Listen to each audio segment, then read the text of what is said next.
So, um, have you ever paused right before hitting send on an email? Oh, definitely. All the time. Right. Or, maybe right before unmuting yourself in a big virtual meeting, and you are desperately searching your brain for, like, a fancy word. Yeah, that feeling where you just stare at the screen. Exactly. You know the feeling. You are looking for that one difficult, impressive word to make yourself sound smarter, Mm. or just to make yourself sound more professional. It is a completely universal feeling. We stare at that blinking cursor and we are convinced that our everyday vocabulary is just not good enough. Right. We kind of assume we need to sound like an academic textbook, to be taken seriously at work. And then, well, what usually I'll happens? make a mistake. Yeah, we end up using a complicated word incorrectly, or we stumble over a really long sentence, and we actually sound less confident than if we had just spoken normally. Which is the exact opposite of what we wanted. Exactly. So if you have ever felt that pressure, welcome to today's deep dive. Today we are exploring a fascinating, highly practical script titled Small Changes for Professional English Confidence. Yes, and this material originally comes to us from a channel called Aynas Talk. Right. And the mission for this deep dive, well, we want to prove that you absolutely do not need big, difficult English to sound confident and professional. No, you really do not. We are going to look at how making tiny, very simple changes to your everyday vocabulary can instantly upgrade how other people perceive you. Just tiny changes. Exactly. You can completely transform your professional tone without memorizing a single piece of complicated business jargon. Which is such a relief, honestly. And, to really honor the source material today, we're making a special promise to you, the listener. We are. The advice from Ayna's Talk is all about keeping communication very simple, very clear, and slow. Right. So we are going to model exactly that during our conversation today. We and the listener, we're going to keep our language simple and easy to understand. We will speak slowly and clearly. The vibe today is going to be calm, easy, and highly encouraging. I love that. So let's jump right into section 1. The core truth of the source material is that the best communication is always the easiest to understand. Yeah, the source starts by challenging this huge misconception. It's the myth of big English. Right. Big English. People think complex words equal high intelligence, but the reality in the professional world is that, well, simple and correct is always better than complex and wrong. Yeah.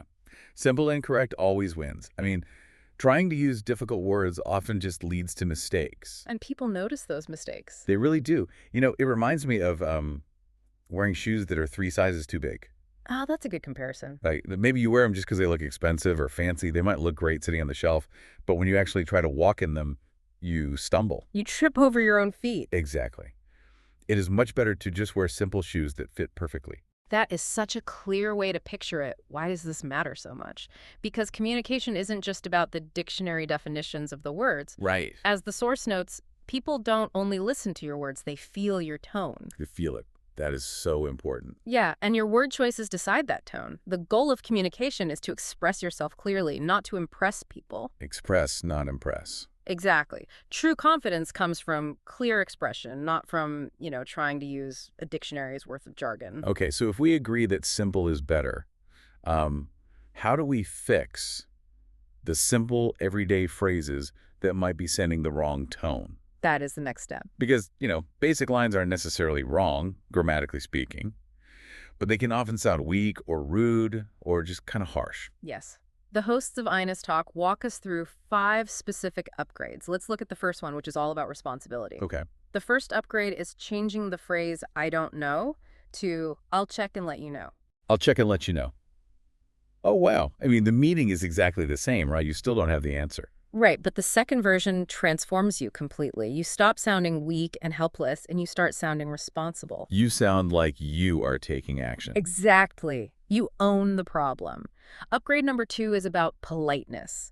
This is changing the word wait. Oh, yeah. Wait can sound very rude. It really can. It sounds like a command.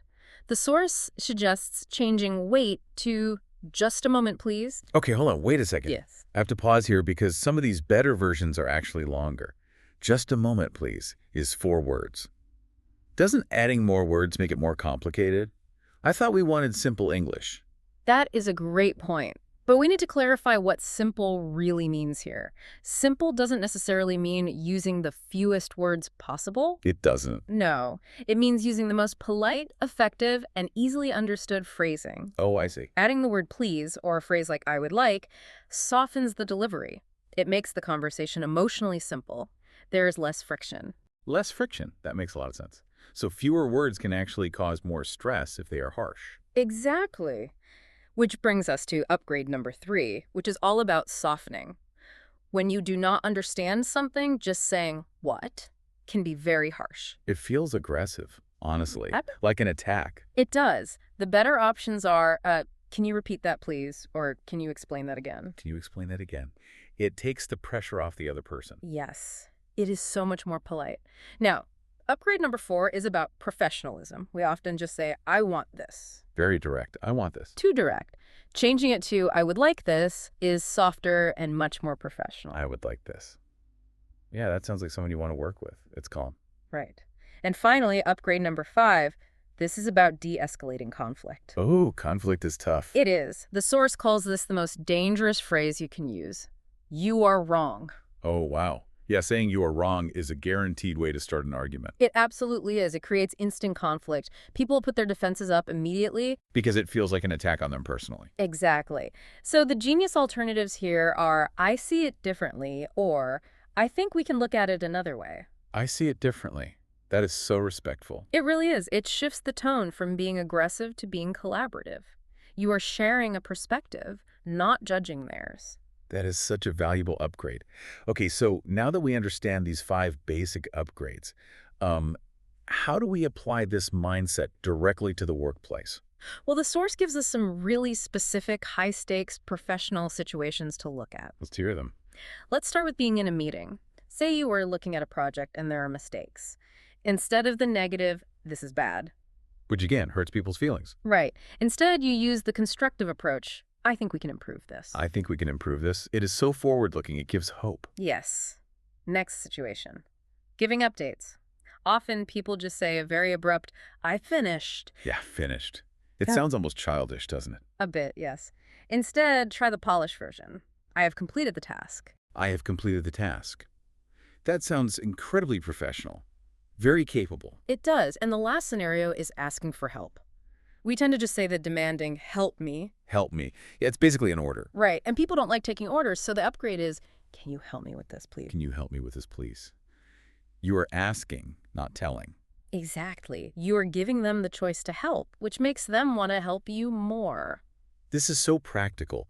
And, the source provides some really great advice on how to actually start doing this. Yes, the practice strategy. Right. The advice is to just start small and practice daily. You take your daily sentences and try to give them these small upgrades. Just a little bit at a time. For example, the text mentions upgrading I am busy to I am a bit busy right now. That tiny addition changes everything. It really does. Or changing tell me to, can you tell me? I mean, these aren't massive grammar overhauls. Not at all. They're just these tiny, conversational, polite buffers that literally anyone can learn in minutes. Anyone can do this. And that brings us to the summary of this whole concept. You do not need perfect English to succeed. That is so comforting to hear. You really don't. You just need better choices of simple words. Small changes in how you speak create a massive impact on your tone. A massive impact. They transform how professional and how confident you sound. So start small, practice daily, and improve step by step. Improve step by step. I love that. So as we wrap up today's deep dive into Ayna's talk, I want to leave you, our listener, with a final slightly provocative thought to mull over. Something to think about? Yeah. Think about the conversations you have planned for tomorrow. Just picture them in your head. Are there moments where you usually say things like, wait, or, I don't know. We all have those moments. We do. So what would happen if you committed to using just one of these small upgrades tomorrow? Just one. Try and see. Notice how the other person reacts. You might just find that changing a single sentence changes the entire relationship. It is entirely possible. Small changes, big results. Exactly. Thank you so much for joining us on this calm, easy journey today. And a huge thank you to Ayna's talk for the wonderful inspiration. Keep your English simple, keep your tone kind, and we will catch you next time.